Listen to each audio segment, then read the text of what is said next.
Ladies and gentlemen, welcome back to the Spread Zone, sponsored by FanDuel. My name is Riz. That there's Tim McKernan. That there is Anthony or Tony Stalter. I'm not sure what we are this week. Probably Anthony. Oh, is that right? Yeah. Now, That tells me everything I need to know. if you are stumbling out of this podcast for the first time, the point of the show is simple. We are trying to make you money with a clean card, a clear plan, and yes, a disciplined unit sizing, okay? Yeah, that's it.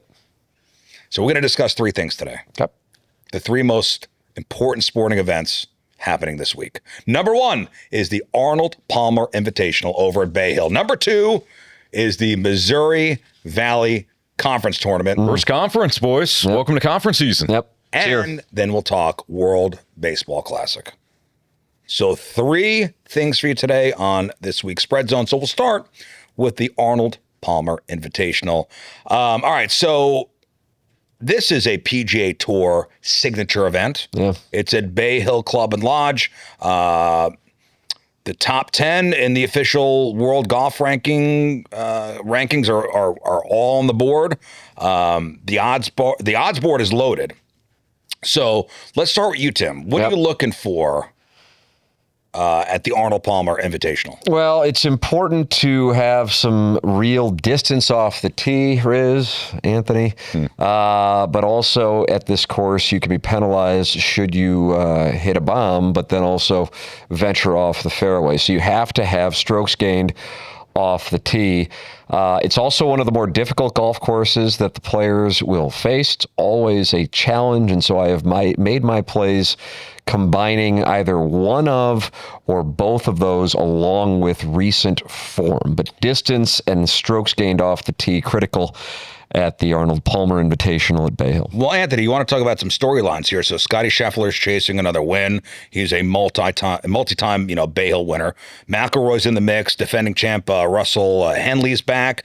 Justin Thomas returns after back surgery. What else are you looking at? Well, like Tim noted, this is one of the toughest non-major tests on the PGA Tour. It's as much about precision as it is power. So if you have a couple of long shots that they like to bomb off the tee, better have some accuracy as well. I'm really leaning into guys that have either won before or have major experience. I don't think this is the event where you're going to take a flyer on somebody that is not used to Bay Hill. Well, Scheffler is the favorite at plus 350 on FanDuel odds. McElroy next with plus 1,000. Tommy Fleetwood at plus 2,000. I'm looking at again. We're looking to make some money, so I'm looking for a win. I'm looking for a top five. What are you throwing money on, Tim? Well, I've got four different players that I'd like to recommend, and I have the odds in the top 10 for them and the win. Tommy Fleetwood carried over great form from the end of 2025 into his 2026. After the heartbreak at the Travelers, he was able to get a win and has been playing really well, and then he started off his 2026 in the United States with a T7, his last go 2 weeks ago at the Genesis at Riviera, and then at Pebble he finished T4. So he is playing a really good golf. And in addition to that, historically Tommy Fleetwood excels at courses that provide major challenges.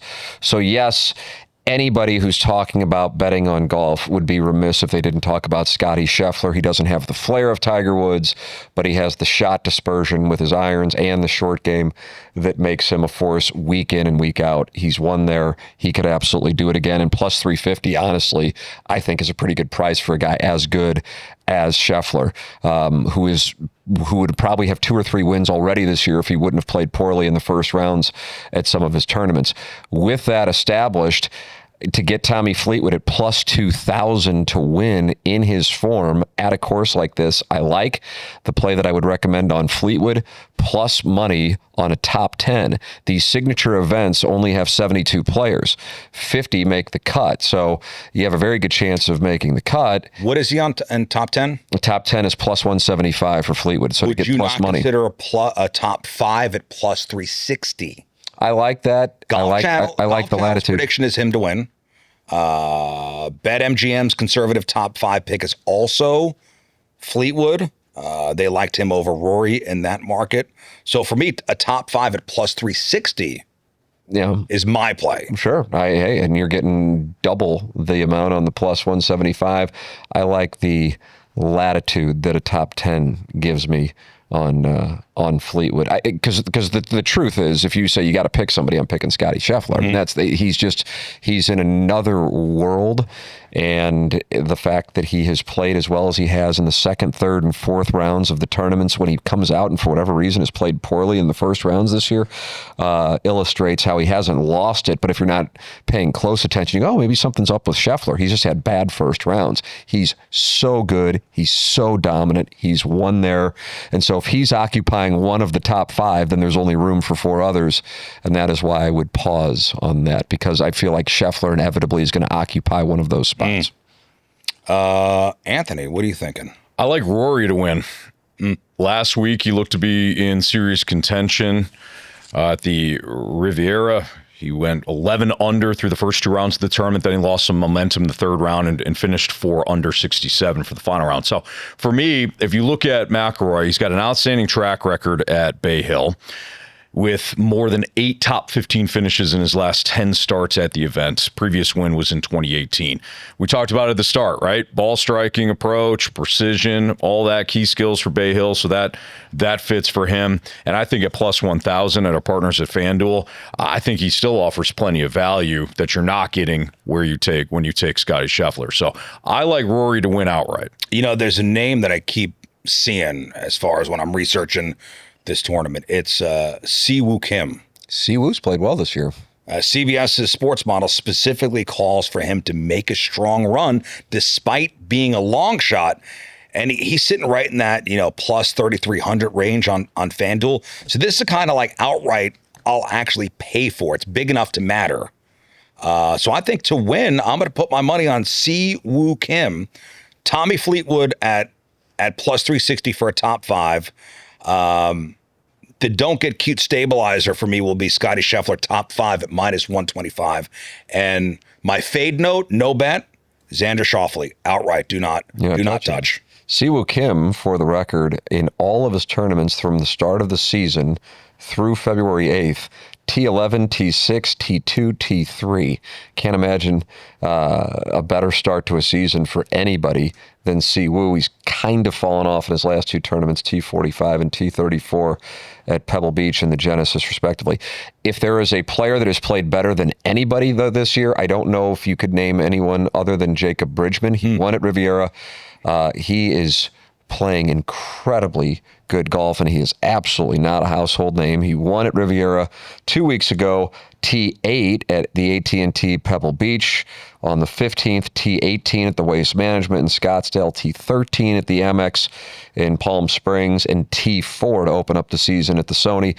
That would be my more long shot play. What I really like, and I'd recommend to our audience, the matchup that you can get on FanDuel right now, boys, is Jacob Bridgman versus Justin Thomas. It's even. There is no favorite. It's just who wins heads up on Thursday in the first round.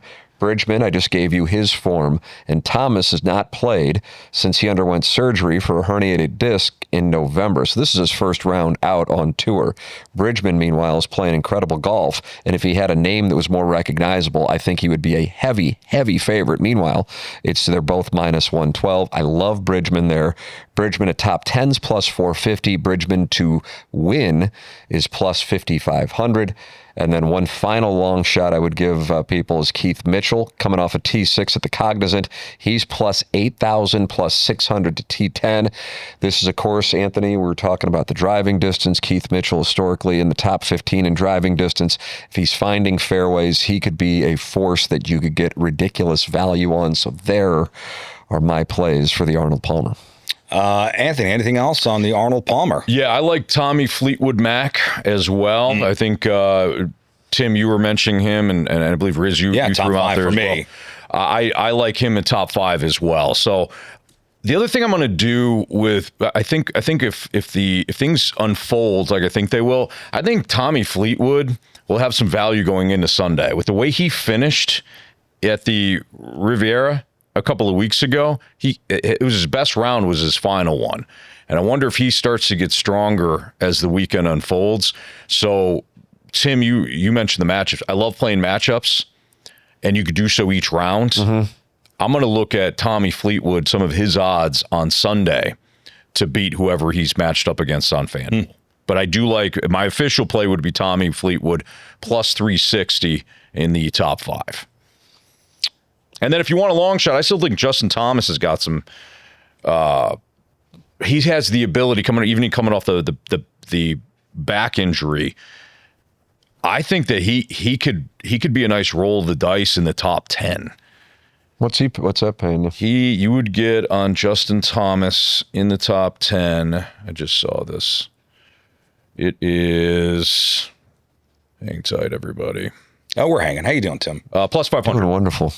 Plus 500 for top 10 for Justin Thomas. Plus 500. That'd be a hell of a story if his first tournament back, he could top 10 it. Chris Gotterup is Thomas's entire tournament matchup on FanDuel.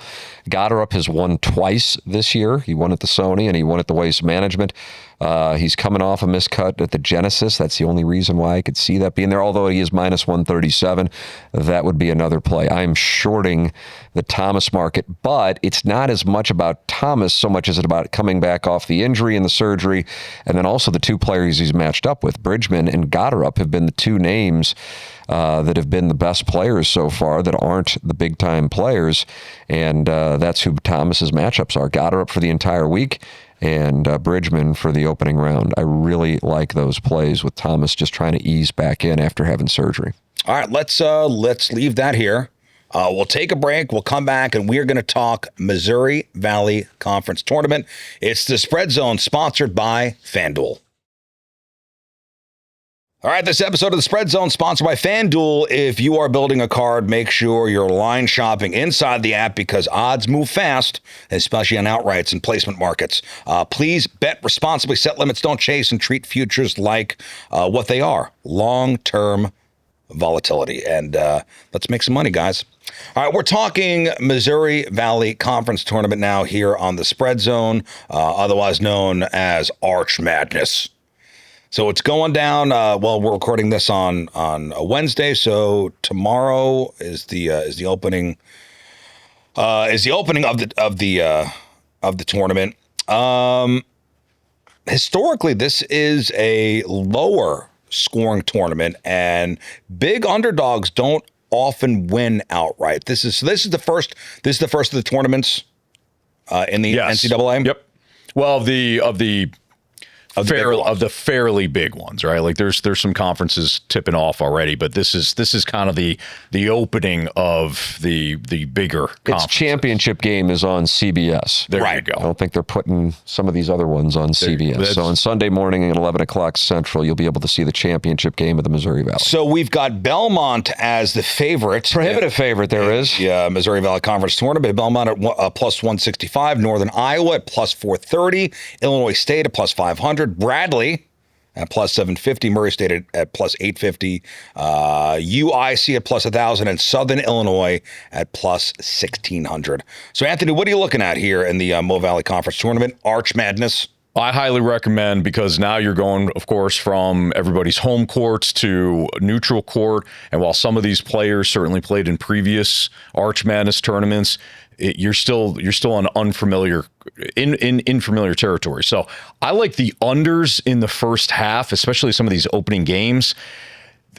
When it comes to college basketball and shifting arenas and things like that, I think these opening games tend to go under, like you were indicating, Riz. I would highly recommend in that first round looking at some of the unders early on, and then in the first half taking some first half unders. Okay, so seeds 6 through 11 play Thursday. Then the top seeds enter Friday. No team has ever won 4 games in 4 days in Missouri Valley Conference tournament history. So starting Thursday is a brutal path to a win in this tournament. In the history of the tournament, only one team who played at 4 got to the finals. So so even winning 3 is difficult enough, much less winning all 4. So, Tim McKernan, who do you got? I got Valparaiso to win 4 and become the first one to ever do it. Plus 4,000, Anthony. Just swinging right out of the gate. Listen, if I had to, and you go, okay, you really got to put something down, I'm going Belmont. Belmont is in a unique spot that they have dominated the Missouri Valley throughout the course. As we sit here right now, they're at 55 in the Ken Palm. I mean, but the problem is, ask Indiana State about this 2 years ago. If you don't win your conference tournament, there's a good chance you are on the outside looking in. So Belmont is in a we gotta win spot that all the conference tournament participants for next weekend and the weekend after that will most likely not be in if they are thinking about winning the regular season and then getting in. Belmont is in that spot that they got to win. I'll tell you, ESPN's Champ Week panel, all 3 pick Belmont to win. Yeah. VSiN's betting pick is Northern Iowa. Northern Iowa, yeah. I like them as well. Ben Jacobson's been there for 20 years. He knows how to get there, and I think he's got Northern Iowa to 4 Missouri Valley Conference Tournament championships in his career. He knows how to navigate the labyrinth of the Missouri Valley. Here is my reasoning for the Valparaiso play. They're plus 4,000, which is glorious. So much of what I have seen in the NCAA tournament and conference tournaments in particular is about how a team is playing over the last couple of weeks. What you can get caught up in is looking at a record. And hey, I understand that when you're judging, if you're a committee to get into the tournament, you can't discount November and December. But Valparaiso's won 6 of 8. They've won 4 of 5. And if you look at their first 2 rounds, they're playing Indiana State to open up. They're the 10 seed. And Indiana State's lost 11 of 13. I think they're in the mode where let's just get back to Terre Haute and shut this thing down. So then that sets them up to play Bradley in the next round. Now, Bradley's the 2 seed in the tournament, but they've lost 2 of 4, and one of those was recently to Valparaiso. Valparaiso is coached by Roger Powell, and he has a good thing going right now. And I understand, you sit there and you go, well, it's going to be Belmont. I don't disagree with you. It's like Scheffler at the Arnold Palmer. I'd take Scheffler all day long. But if you're looking for a team that would be flying under the radar, it would be Valparaiso, and they are in really good form, having won 4 of 5 and 6 of 8, including a win over Bradley en route to doing so. So they're playing good basketball, and they've got a coach who has played and gotten to a Final Four himself for Illinois. Valparaiso plus 4,000 will be my dart at the Missouri Valley. But yeah, if I had to pick, Belmont's the team, and Belmont, you're not going to get much as far as payoff goes, but that's a legitimately good basketball team that needs to win to get in, most likely. So I basically did what Tim did as well. If you're going to take an outright winner, Belmont is your best bet to cash. Northern Iowa, I like a lot. Northern Iowa, out of all the teams in this conference, Northern Iowa's got by far the best defense, and they can slow things down. They can grind you down. Their offense, not great. So if you muck it up, if they get in a situation where they can muck it up, then they could get to the final. And if you get a bad, a poor shooting performance by Belmont, if that's how it all, works out with the seeding and the bracket, you never know. Maybe you catch lightning in a bottle. My long shot play would be Southern Illinois. They're on a heater. Southern Illinois, as Tim noted in his reasoning, plus 1,600. They have finished very strong here. They have 1 loss in their last 1, 2, 3, 4, 5, 6, 7 games. They beat the aforementioned Northern Iowa, and looky here, they have a win against Belmont as well. They beat Belmont earlier in the year. It's a long road, as we talked about at the start there, to get out of that first round and make it all the way to the final on Sunday. It's going to be tough. But I got my winner at Belmont. I got my mid-range jumper in Northern Iowa, and I got my 3-pointer in Southern Illinois. So this is a 1 bid, right? So only bid. One team's getting the bid. Typically, yes. Yeah. Well, no, yeah, this is just 1 bid, and then you could be at large, but it's going to be very difficult if you don't win. So for me, okay, so I'm going to do 2 picks here. Northern Iowa to win. And this match is, VSiN's outright pick. And aligns with the idea you were saying, defense travels in a tight, physical, neutral court tournament. Right. So Northern Iowa to win at plus 450. And you know what? Illinois State is another one maybe I would pick to win at plus 500. Busting Brackets calls them possibly the most balanced of all the teams. At plus 500 is fair enough to buy. So Northern Iowa first, then Illinois State. next for me if I were to have two picks there. Anything else on the on Arch Madness, the Missouri Valley Conference Tournament? No, sir. Well, fellas, I think it's time for our next and final break. We'll come back and we'll talk World Baseball Classic. Spread Zone, sponsored by FanDuel. Spread Zone, sponsored by FanDuel. And if you are betting conference tournaments, remember, numbers move hard once brackets lock and injury news hits. Get in early when you see value and don't double up emotionally after one bad beat. Now, let's close with the World Baseball Classic. Tim, what do we know about the World Baseball Classic? What are we looking at here? Well, that I feel like a number of nations are really invested in trying to win it, and the United States is not one of them. Oh, I mean, what are we going to do? Call a ball a strike all of a sudden? No, they are the odds-on favorite to win. I understand they are, and if there is an option for me, and maybe listeners can just email me and we can set it up privately, but I will short the U.S. market. They're already trying to figure out ways to avoid the big boys pitching in the big game. It just means more to other nations, and the United States is not in that mix. So I would short the U.S. market on this thing, even though, Riz, they are the favorite. I am shorting them as well. Oh, wow. Oh, yeah. I got a couple different bets I want to make here. But, Anthony, I want to see what you got first for the WBC. Well, I hate that you guys are so non-American right now. I'm looking to make money. That's the American way. It's absolutely That's more ridiculous. American than anything else. Yeah. Give me the Dominican Republic. No, you guys are bang on. I mean, when you're talking about Skubal pitching like 50 pitches and then he's checked out. Look, Logan Webb is outstanding. Logan Webb is one of the true aces in Major League Baseball, but it can't be Logan Webb and that's it. Now the offense looked pretty good in a exhibition game against the Giants yesterday, but Tim, I think you threw in the later innings. I did. I was in the seventh. I mean, they're going to bang. Yeah. But I like you guys have noted, I worry about motivation, and you've got a season to prepare for, and it's just different. Yeah, teams manipulate rosters and come up with injuries to get their guys off the team. I saw Clayton Kershaw, who for the record is no longer pitching at the major league level, interviewed yesterday and says, I'll throw 1,000 pitches if they need me to. Right. It's like, this doesn't seem like the same kind of mindset the U.S. hockey team had for the Olympics. Yeah. That's what I'm saying. I am rolling with Anthony on, if I got to make a play, I'm going DR. Oh, you're going DR too? I'm going DR. Oh, okay. And then if I'm making a play for I don't even really consider it that much of a long shot, but it's certainly priced that way, Riz. Puerto Rico and plus 2,500. Going the host? Dominican is plus 460. Oh, market moved.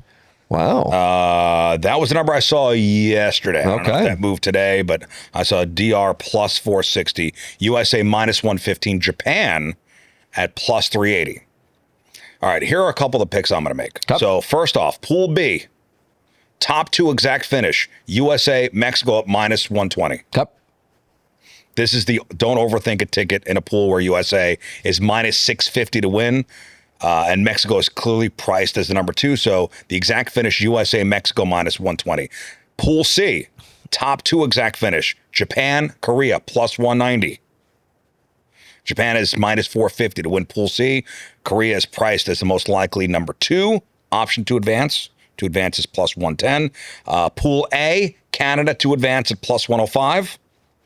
And my WBC winner, Japan at plus 380. Yeah. Okay. I was eyeing that, Riz. It's tough not to pay attention to that. To correlate with that, this is a correlation bet. I like my WBC MVP will be Shohei Ohtani at plus 1,100. Wow. I don't know how you came up with that one, Riz. I don't know. It's a total correlation bet, so I might have to open up the FanDuel app makes sense. And do some work on that. I like where you're going. I really like I think there are some ways to make money like on those group bets. I do. Yeah. Have you guys seen the DR's lineup? It's unbelievable. Yes. So I'll just throw out some names for you. Junior Caminero, who was developing into one of the better young hitters in baseball. Perdomo, Gold Glover at shortstop, backed up by Jeremy Pena, also absolute stud. Manny Machado, Ketel Marte, Carlos Santana, You move to the outfield, you're looking at O'Neal Cruz, Fernando Tatis, Juan Soto, Julio Rodriguez, managed by Albert Pujols. Yeah. And they want to win. And they want to win. They want to win. Yes. It's a priority. Yeah. That DR pick's looking pretty good. Yeah. Don't let us talk you into it. But, Getting Shohei at 11-1 on my dollars, though. That's not bad. That's a nice play. Yeah. Again, I think there's some ways to make some money, especially with these pool plays. If you could pick, top 2 exact finishes, you're looking to make some money. Yeah. Off the WBC. I like the way you set it up. I really do like that. Color me intrigued. All right, gentlemen. So there we go. We got the Arnold Palmer. We got the Missouri Valley Conference Tournament. We got the World Baseball Classic. Let's make some money this weekend. Let's do it. This is our time, baby. This is our time. Yeah. And that's it for this week's episode of The Spread Zone, sponsored by FanDuel. If you want, drop your bankroll and unit size, and we'll tighten this into a single official card. I don't know. You're on your own. Play your money how you want to. We'll see you next week. We provide information about sports betting for entertainment purposes only. Please confirm gambling regulations in your state of residence. To participate in sports gaming, you must be 21 years of age or older and be physically present in a state where sports betting is legal. If you or someone you know has a sports betting or gambling problem, please call 1-800-GAMBLER or visit www.ncpgambling.org for more information and further assistance.